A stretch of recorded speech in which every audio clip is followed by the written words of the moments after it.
My name is Logan. How are you all doing today? I am here to talk about my struggles with anxiety, how I cope, and more. However, before we get into all that, I think there is something you all should know about me. I have a disability called cerebral palsy, which results in me using a walker and wheelchair to get around. That in itself has contributed to my anxiety in many ways. However, I remember feeling anxious even as a child, especially when it came to restaurants. That has always been a trigger for me, and I'm not sure why even today. I had been diagnosed with anxiety before and tried medication. However, 2017 is really when my mental health began to spiral. I had begun losing weight rapidly. I lost down to 76 pounds, I believe it was. Panic attacks after panic attacks and presenting other self-destructive habits, which was not good, to say the least. Finally, at one appointment, after I had begun gaining weight and after a feeding tube was mentioned if I did not, my doctor had said, had I ever thought about seeing a counselor, and I hadn't never really gave it a thought, as I didn't want to be viewed as weak or that I couldn't handle my own issues and that I needed someone to help me with them. But that is when I began to open up about how my 10-hour scoliosis surgery in 2015 had really taken a toll on me, more than I had even realized at that point.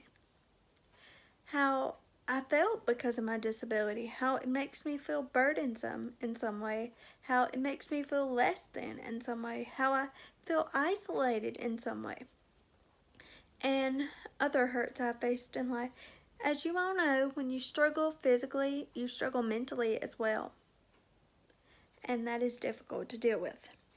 However, I've made a lot of progress since then, but that doesn't mean that everything is sunshine and roses. Even though I am on a better medication route, I attend counseling either weekly or twice or every other week, and I still have days where anxiety takes over and it wins. And, even a couple weeks ago, I went into this anxious spiral about a situation that I could not control, but I kept picking it apart until it, it was just not good. So, when those days happen, I try to cope by doing breathing, journaling, keeping my mind busy, whether it be like with painting or anything that you would really want to do that just gets your mind off whatever you're facing at the moment. I may not be where I want to be exactly with my anxiety, but at least I'm not where I used to be. And I asked you, if you are watching this and struggling, please ask for help. Even though it was the hardest thing I have done, it was well worth it, and I'm not sure I would be sitting here if not. Please take care of yourself, everyone, and thank you all for watching.